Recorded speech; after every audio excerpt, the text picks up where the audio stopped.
What's up, squad? It's your squid. New government, new video. I figured things were getting a bit stale with the bashing of Australian Conservatives so often, so I had ignored this playlist for a little while, but we have big news. Good news, in fact. Good news that was too good to ignore. This video was hastily put together this morning as I saw the results online, so you'll have to forgive me for not being on camera so much, but yeah. Enjoy the landscapes that are going to be flashing in front of you as I talk, so you don't just see the balding head of me leaning down and reading a script. The Australian election was held this weekend, Saturday, the 21st of May 2022, and the most corrupt government in Australian history was kicked to the curb.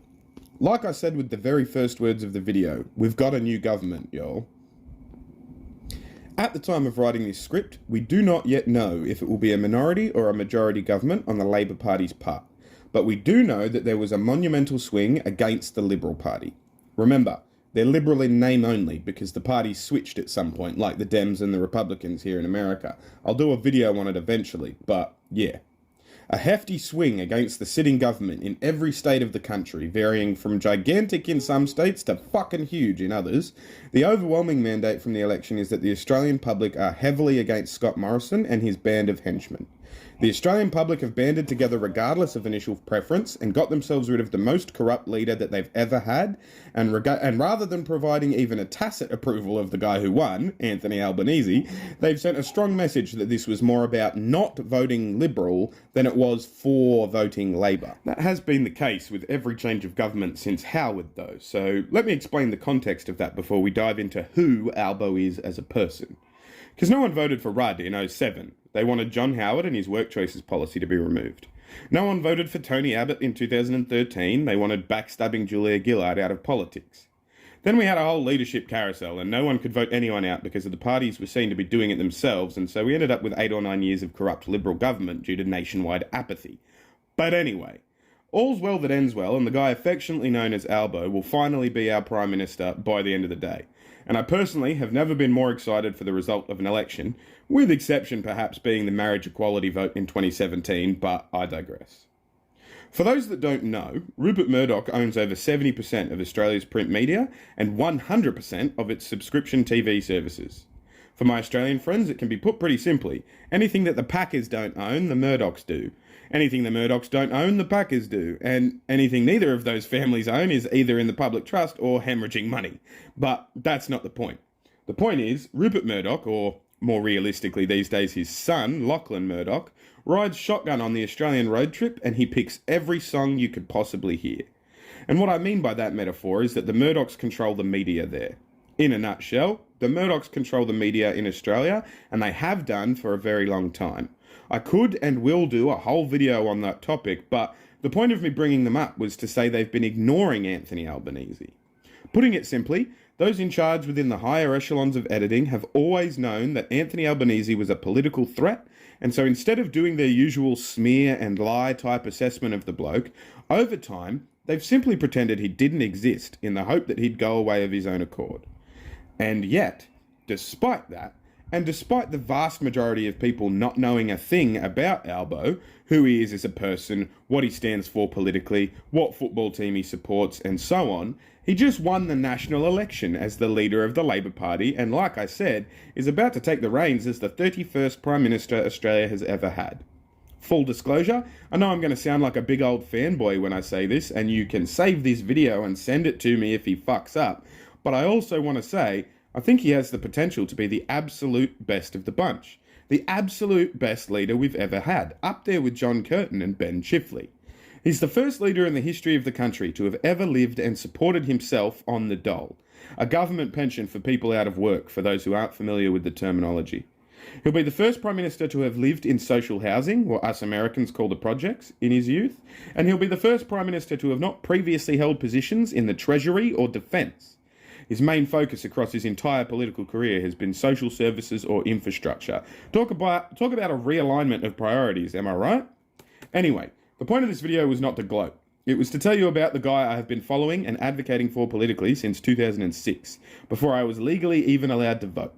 So let's finally get into a quick profile of him, and you can learn what I've learned before now, shall we? All of this is off the top of my head, so bear with me and trust me. But before we do it quickly, I just want to mention, this is YouTube, and you'd be doing an absolute fucking solid if you could like and subscribe and do all of that do all of that other YouTubey stuff.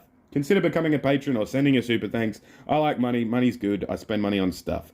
Thanks for spending some of yours on me if you decide to do that. But anyway, back to Albo. Or, I suppose since I've been formal with other leaders somewhat unnecessarily in the past, back to Prime Minister Anthony Albanese, I should say. The 59-year-old is a long-time politician who has served as a Member of Parliament for more than 2 decades.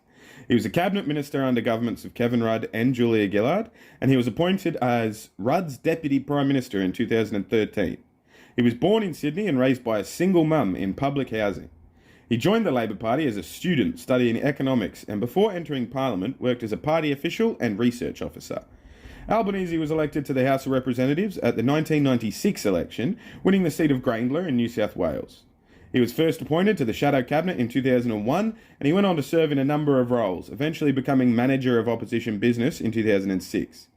After Labor's victory in the 2007 election, Albanese was appointed Leader of the House. He was also made Minister for Regional Development and Local Government, and Minister for Infrastructure and Transport. In the subsequent leadership tensions between Kevin Rudd and Julia Gillard from 2010 to 2013, Albanese was publicly critical of the conduct of both, calling for unity in the party room instead of picking a side. After the final leadership ballot between the two in June 2013, Albanese was elected Deputy Leader of the Labor Party and was sworn in as Deputy Prime Minister of Australia the following day. Following Labor's defeat in the 2013 election, Albanese stood against Bill Shorten in the ensuing leadership election, the first to include party members as well as MPs. I voted for him in that election, and it was the fact that Shorten was made leader despite the rank-and-file members' clear choice of Albanese that led me to rescind my membership of that party. I have not yet rejoined any. Although Albanese won a large majority of the membership, Shorten won more heavily among sitting Labor MPs, and therefore assumed the leadership. Shorten subsequently appointed Albanese to his shadow cabinet, though. After Labor's third consecutive defeat in the 2019 federal election, Shorten rightfully resigned. He had been the architect of the Rudd-Gillard troubles and an absolute ambulance chaser as a union official prior to politics, nearly ruining the Labor Party over the course of his tenure as leader. Albanese was the only person nominated in the subsequent leadership election, and he was elected unopposed as the leader of the Labor Party, becoming the leader of the opposition. Albanese is a Republican in the strict definition of the term, not the American one, and he supports replacing Australia's current constitutional monarchy with a republic, i.e., removing the British monarch as Australia's head of state. Albanese is pro-abortion rights, stating in an interview in 2019 that he believes women do have a human right to choose. He's also in favour of legalising voluntary euthanasia at a federal level. In July 2015, Albanese stated his opposition to the government's policy of turning back asylum seekers who arrive in Australia via boat. Albanese is a prominent backer of renewable energy and has declared that Australia's long-term future lies in renewable energy sources. Most importantly, he has advocated for a retroactive independent commission against corruption, and he will instigate one within his first term as leader, making sure something like the last 8 years of so-called Liberal Party austerity can never occur again. All this and more. And just as I type this, confirmation has come in that Scott Morrison has called Anthony Albanese personally to concede the election. It's over. The most corrupt government in Australian history has finally lost an election. In case you can't tell, I couldn't be more pleased. I wanted to get out in front of the clickbait. I probably should have been expecting him to win and prepared something better and sooner, but truth be told, I had a rather pessimistic outlook on the whole thing.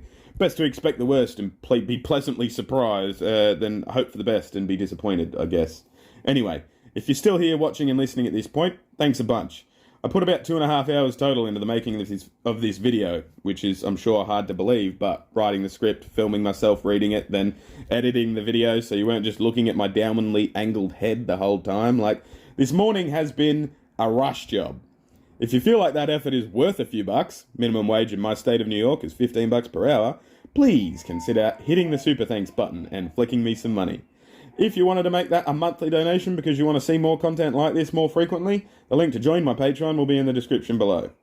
Thanks so much for watching another one of my videos, guys. Poke around the channel and watch some more. Let me know if you have any specific questions about Anthony Albanese. And if you're still watching right now, I don't know, comment the word rhubarb without any context. I want to see how many of you actually do it. I'll see you when I look at your squad. You'll see me when you look at me. Thanks for watching.